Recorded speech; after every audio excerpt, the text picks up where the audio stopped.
était l'idole de millions de Français, une légende vivante qui a marqué 6 décennies de musique. Mais derrière les paillettes et les concerts mythiques se cachaient des secrets que peu connaissent vraiment.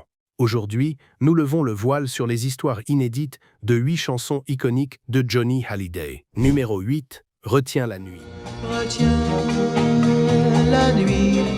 En 1961, Johnny Hallyday n'a que 18 ans quand il enregistre cette chanson, écrite par Charles Aznavour, qui deviendra l'un de ses premiers grands succès. L'histoire de cette chanson commence en fait avec un jeune homme qui cherche encore sa voix artistique. Johnny adapte un titre américain, Tonight My Love Tonight, de Paul Anka, mais il y apporte sa propre sensibilité et son style naissant.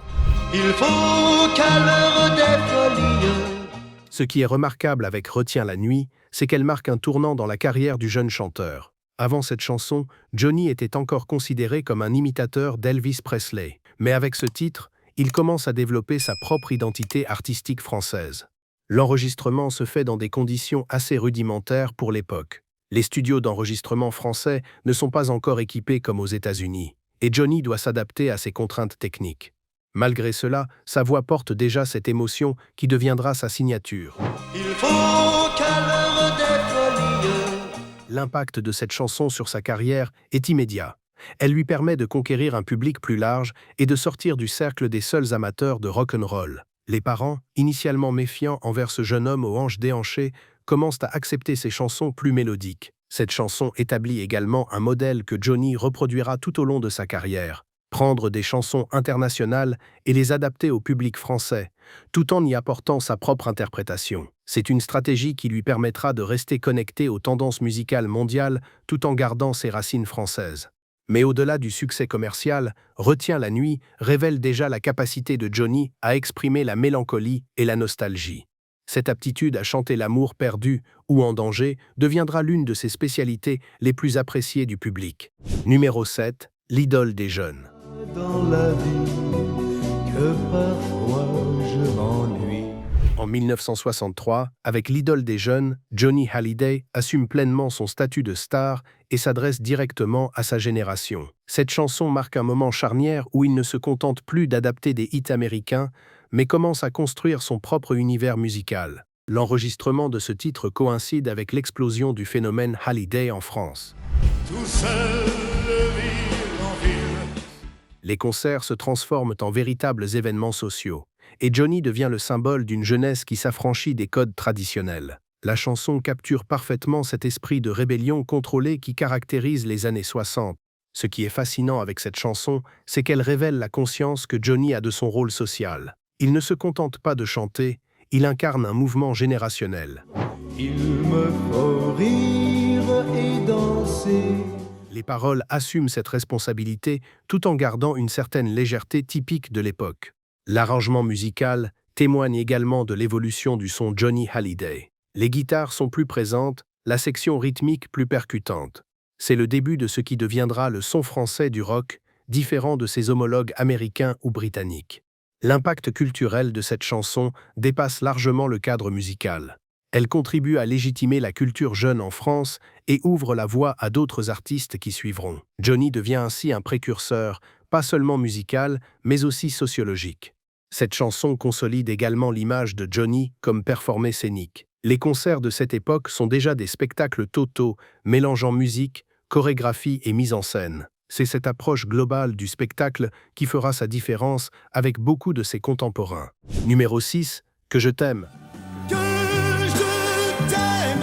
Que je t'aime est créé à la scène lors du spectacle de Johnny Hallyday au Palais des Sports du 26 avril au 4 mai 1990. Cette chanson naît littéralement sur scène, dans l'interaction directe avec le public, ce qui explique en partie son impact émotionnel extraordinaire.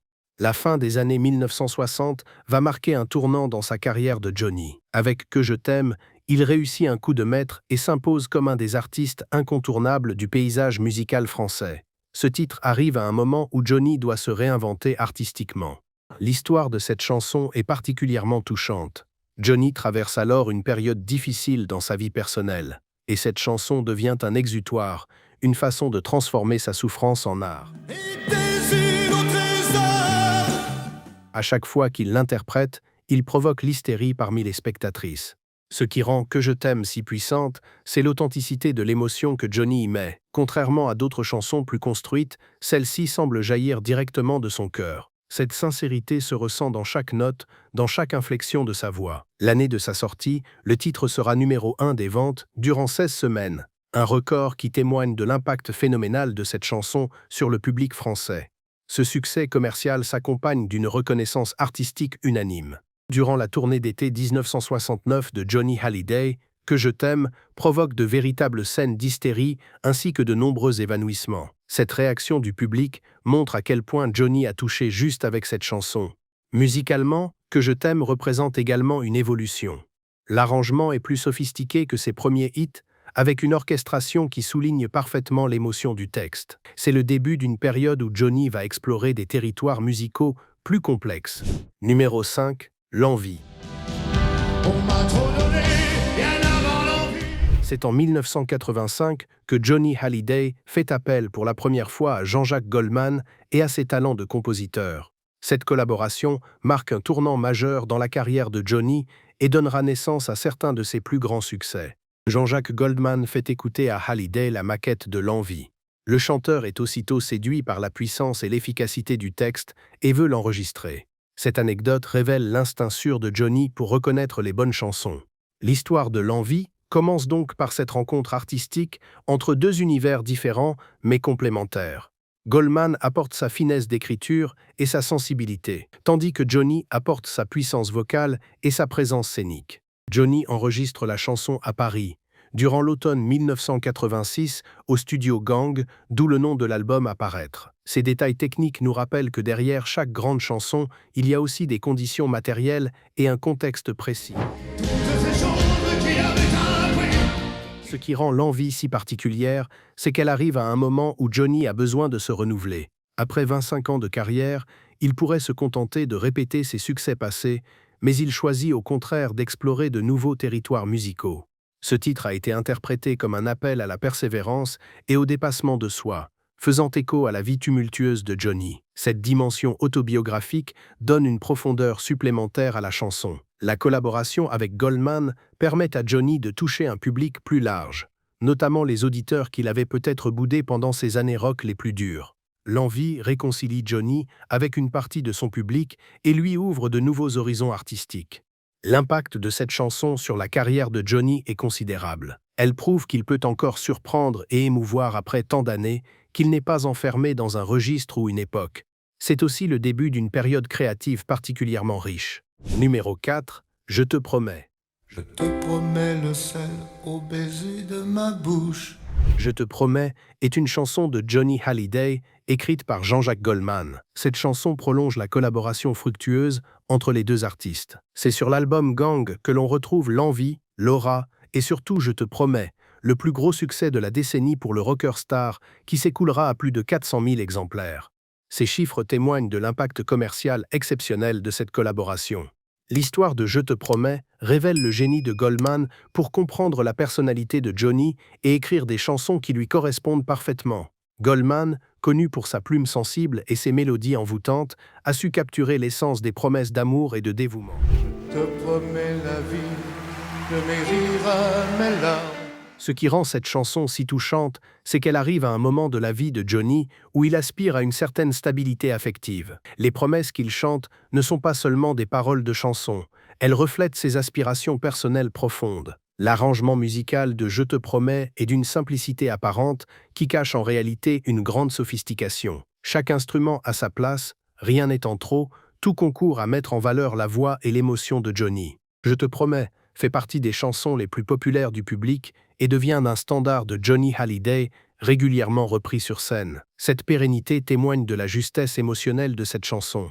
La réussite de Je te promets confirme également l'évolution du public de Johnny. Les fans des premières heures côtoient maintenant une nouvelle génération d'auditeurs qui découvrent un Johnny plus mature, capable d'exprimer des sentiments complexes avec une sincérité désarmante. Cette chanson marque aussi un tournant dans l'approche de Johnny vis-à-vis de ses chansons d'amour. Moins impétueuse que celle de sa jeunesse, elle gagne en profondeur ce qu'elle perd en fougue juvénile. Numéro 3. Allumer le feu.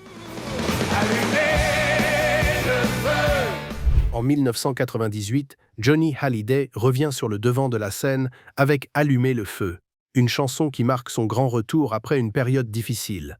À 55 ans, Johnny prouve qu'il peut encore surprendre et conquérir de nouveaux publics. Cette chanson arrive à un moment charnière de sa carrière. Les années 90 ont été compliquées pour Johnny, avec des albums qui rencontrent un succès mitigé et une concurrence de plus en plus forte de nouveaux artistes. Allumer le feu représente donc un véritable enjeu pour la suite de sa carrière. L'histoire de cette chanson commence par la volonté de Johnny de renouer avec un son plus rock, plus énergique. Après les ballades de l'époque Goldman, il veut retrouver la puissance de ses débuts tout en gardant la maturité acquise au fil des années. Ce qui frappe dans Allumer le feu, c'est l'énergie communicative qui s'en dégage. La flamme de mon ciel.